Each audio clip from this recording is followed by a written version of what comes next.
Hey y'all, it's Laura and welcome back to another process video. This one is using Cocoa Vanilla Studio's new These Days collection. And I have this really cool cut file that I created for myself back when I had a silhouette. I do not have one any longer, but I kept it to use as a template to recreate this design over and over and over again, and I would never need to cut it out again. I clearly did not enjoy having a cutting machine because I'd rather do this than try to cut it out over and over again. Anyway, I'm going to go ahead and punch some stitching holes around the perimeter of this circle. And once those are all cut out, I am going to go ahead and cut out the center of my cardstock as well so that I can layer some pattern paper behind it. So just starting out with a quick pencil line, and then I'll use my X-Acto to get it started, and then I'll come in with scissors later on to finish off the circle. I do find the X-Acto is a nice way to get a crisp, clean line, and that may just be because I have a lot of practice with the X-Acto knife. If you remember back in the day of paper piecing, I did a lot of hand cut paper piecing, and the X-Acto came in handy a lot. So I'm fairly proficient with an X-Acto knife now. But I do prefer my scissors as they are a little bit faster. So using this absolutely gorgeous painty striped paper, I'm going to go ahead and cut out a circle to fit in the center. And the way I'm going to make this work is I'm going to trace out the center with my pencil, but then I'm going to cut it out, leaving about a 1/4 inch edge around what I drew so that I have paper to glue in behind this cut file, or this cut file wannabe. And that's just the way, see, I'm leaving just about a 1/4 inch between the circle I drew and my cut line, and that's going to give me a little bit of space to glue it in there. I have done that wrong in the past. We live and learn, right? And that was my fixing of the previous mistake, is just to simply leave about a 1/4 inch there to glue on. So now here is my painty circle. I want it to be horizontal stripes. I'm going to go ahead and glue that into place and tuck in my photos inside of the circle. Now these photos are of my youngest child. She is a huge fan of trees, and given the opportunity would spend quite a lot of time outside just finding ways to climb up into the trees even when she was too little to climb trees. These photos are from 4 years ago when she was only 4, and she found ways to get up into the trees even when she was too little to climb them. And one of those ways was to climb on top of her little Tyke's car, and she got up there and got into the tree. So I'm going to take these two photos, I'm going to mat them on white cardstock, and then tuck them into the circle. Now, here is a mistake that I made with this one. I learn every time I do this. I should have tucked my photos in before gluing the circle down, because it was very difficult to tuck these in after I glued the circle down. So again, we're learning from mistakes, and next time I hopefully won't do this. My way of fixing it was to I traced out the circle edge with a pencil onto my photo, and then cut that bit out so I didn't have as much to tuck in and didn't interfere with the glue's contact, keeping that pattern paper to the white cardstock. But for future reference, I would generally recommend you tuck in your photos before gluing down the background paper.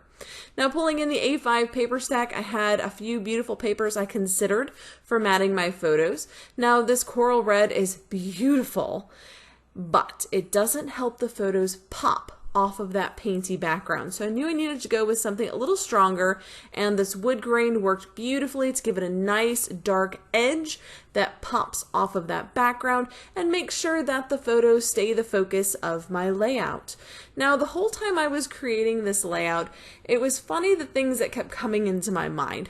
One of the first one was about the Lorax, this Dr. Seuss story where he speaks for the trees. That's going to come in later. Another thing that I was thinking about was how much I really enjoy hand stitching and just don't do it often enough. on my layout. So I wanted to make sure to incorporate some hand stitching. I just love the texture and the dimension that it adds to a layout. It just gives it a really handmade feel, as well as adding a little extra detail that makes it really special in my mind. So here I am tracing out the edge of the circle onto my photos so that I can trim them back and just tuck a slight edge in underneath instead of trying to tuck those full corners in. This ends up working well because I have to stitch on this layout as well. I don't want to have to stitch through the photos too. It'll be much easier to do it this way and tuck those in to the center without having to stitch through them to get my outside wreath done. Now, to keep my stitching subtle, I am going to do tone on tone with white. With the DMC colors, this is B5200, and it's a nice clean white that works really well with this particular cardstock. And so I'm going to tie off a knot at the end, and then I'm going to be doing a braided stitch, also known as a chain stitch.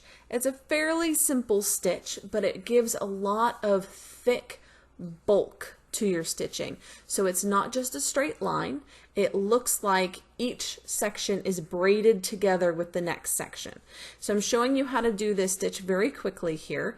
I have come up through one hole, go back down the same hole, leave a small loop, and then come up through the next hole and then through your loop and continue the same thing. So you're going to go back down into that same hole, leave a small loop, come up through the next hole, and then back up through the loop. And that way all of your stitches are connected to each other, and it creates this really thick braided stitch. Now I am using all 6 strands of the embroidery floss because I want this to function as a border around my circle. So it just gives it a really nice finished look to have that thick stitched edge around the outside. Because right now, with that pattern paper behind it, it has kind of a rough feeling to it, and adding that braided stitch really gives it a more finished, polished feel. Now, bringing in my florals, these are fussy cut from one of the beautiful pattern papers, and I knew that I wanted my title to be fairly long. So I'm going to make sure that I leave enough room for the title when I'm adding in my florals. I've put in a couple of placeholders here while that Dr. Seuss title comes into play. It is going to be I Speak for the Trees, because I feel that if she had the words, my daughter would 100% advocate for trees. She's a huge fan and spends as much time as she can up in them. So I've got 2 floral placeholders there. I knew I wanted clusters in the top right corner of that right photo and the bottom right corner. And why I'm putting clusters there initially is to cover up the sort of rough edges where I've tucked in my photo to that circle. So if you have mistakes on your page that you feel the need to cover up, don't worry. These are just opportunities to embellish a little bit more creatively on your page. Don't look at it as, oh, I messed this up. No, look at it as an opportunity to embellish creatively on top of that mistake. It's just opening up another option for you. Bringing in the clear stickers, I'm going to use these little trees at the beginning and the end of the title, as well as bring in some of these really sweet black frondy branches that I'm going to tuck in behind my floral clusters. I'll move them a few times, and that actually worked out really well. I was concerned they wouldn't re-stick once I pulled them back up, but they actually did, which was great. So I'm going to trim them down to the perimeter of the circle so that they fit in right nicely with that edge, and then I'll place my fussy cut florals on top of them. So this layering creates the appearance of dimension on the page by having the sticker in the background and having the fussy cut floral in the foreground lifted up on top of that braided stitching. It gives it a little bit of lift, but not too much, and it adds a little shadow underneath of the florals. And this is a great way to give the appearance of dimension on your page without adding a ton of bulk to it. But don't you worry, we'll be adding plenty of bulk to this layout later on. So now I have trees on either end of the title. I thought that was a really cool effect to just bring in the whole topic of trees into the embellishments. I'm adding another one of those clear branches, and then I'm going to bring in some of the black cross hatch sort of stickers and use those as a tiny bit of detailing around the trees, because if you look at the shape of the trees, they end rather abruptly, high at the top, really thin at the bottom, and I thought that it really needed a softening of that edge. So as you'll see, these little crosses bring that line, that visual line, back down to the stitched edge instead of having it top of the tree. And that nice tiny little detail really helps to blend it in with the rest of the embellishments and the circle edge itself. So again, initially I was just going to do a few small clusters. I have one here at the top right of the photo, one at the bottom right of the photo, and one at the left of the second photo. But this didn't feel like quite enough to me. I felt like it needed a bigger presence with these florals on the layout, and I also felt like that bottom bit there where the photos meet the edge was a little bit awkward. So I'm going to bring in more florals to connect the leftmost cluster to the center cluster. So I'll have one big row of florals across the bottom, and then we'll have another cluster up by the title. And this just helps to guide your eye all the way through the layout. You could start up at the title and it cycles down into the photos. So eventually the photos are the main focus and will grab your eye for the longest period of time. When I cluster my florals, I tend to start with the larger pieces and then fill in with smaller and smaller sizes. So if you're having difficulty with floral clustering, try that out first. Put in your larger pieces and spread them out just a little bit, and then fill in the gaps with medium and then smaller florals, and then use teeny tiny florals or enamel dots or some other sort of scattering type detail work, and put those around the edges like I am here. Now this 3 clusters could have worked. It could have been fine. So if you would prefer to do something along this line, it totally works. I just wanted a little bit more, and part of that is just my antsiness of wanting to use all of the floral bits, because I am a huge fan of florals, especially Cocoa Vanilla, and this is a new collection, so I'm just absolutely can't wait to dive in. Could not stop myself, had to add more florals, and once I start adding florals, I continue adding florals, and just followed that line until the two connected and said, well, that'll balance out my title quite nicely, because my title is rather heavy across the top, so having a matching level of heaviness at the bottom does balance out that big title at the top. So you can look at it that way as well. One of the things that was very important to me was to leave plenty of white space around the outside of the circle. I wanted to make sure that the center of the layout was the focus and that it had plenty of open space to breathe, if you will, to balance out all the busyness of these florals. When you go in crazy with embellishing or using some bright colors, it's very helpful to then have some open white space or just blank space, whether it's white cardstock or not, that allows the layout to have a bit of a break, gives the eye a visual break from the busy areas and balances them out with empty areas. This also helps to make sure that the focus is on your photos, because you're going to keep most of your embellishing close to your photos. A quick question for all of you. How do you feel about fussy cutting? I know I have a few fans of the fussy cutting on the channel, and they would love to see more of that, but are there some of you who find it a bit boring or hard on the hands, things like that? Or maybe you just don't have the patience for it.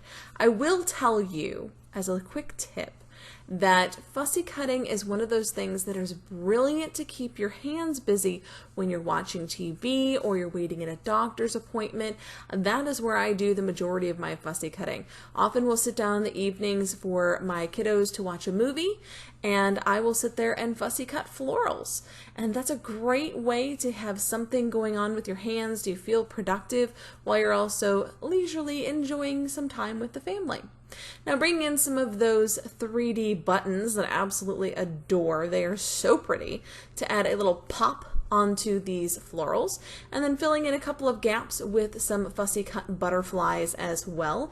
These were from the ephemera pack, and I went ahead and cut off the white border around the outside. I do this because it helps to blend in a little bit better with the background, and if I leave the white border on, I feel like it highlights the individual pieces a little bit too much, and it's harder for me to cluster them into groupings.